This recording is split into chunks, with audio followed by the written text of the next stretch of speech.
Hey guys, Megan here, and I'm going to be doing a movie review for Butch Cassidy and the Sundance Kid.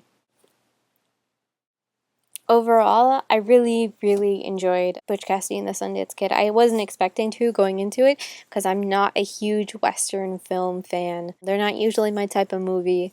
They did a great job of preserving those heroes that everybody loves so much. So I really understood at the end of the film why people liked that film so much. I want to briefly touch on the sound of the movie, the music that they used throughout. And really, what's interesting is that they really only used, I think, one song throughout the whole movie, and it's a song that takes place during a scene between Etta and Butch, and it's just them off gallivanting and having fun with each other. So I think it's really important to note that they really only used that music. I mean, otherwise it's pretty isolated space that they're in. It's a Western film, so it's got those empty plains and barren little towns.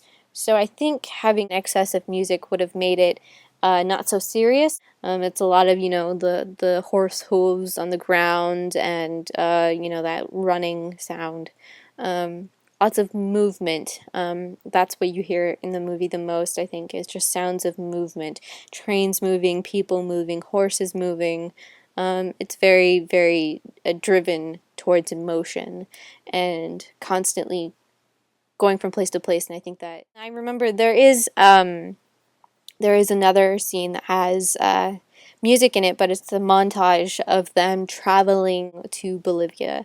That whole section is a montage of them traveling through cities, and just these snapshots of them being caught in these places. And that's a really important editing choice as well, because rather than going with them on their journey to finally reach Bolivia, it's kind of given to us in this shorter amount of time. We don't need to see that aspect of the movie where they're traveling all the way to Bolivia. That's not necessary.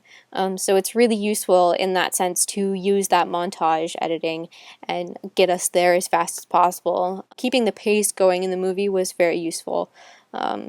Really helped move the plot along and get us to Bolivia and then find out what's going on in Bolivia and what they've got to do. So that was another good editing choice used throughout the film. I also think that there's a very important editing choice that I think most people aren't going to really consciously think about when they see the film, which is at the very end of the film, the last shot that we see of Butch and Sundance is a freeze frame of them running out into battle, basically.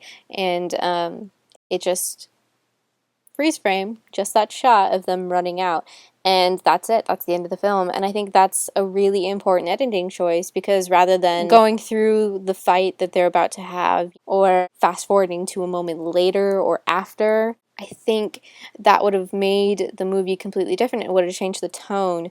By using that freeze frame moment, you keep the continuity of the characters alive. Had it been any other way, you would have had to deal with the loss of the characters.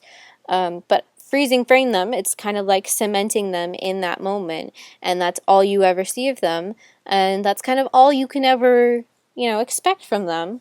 With those two characters, you never quite know what's going to happen. They're kind of these Western crusaders that magically fiddle their way into situations and then magically get themselves out of it.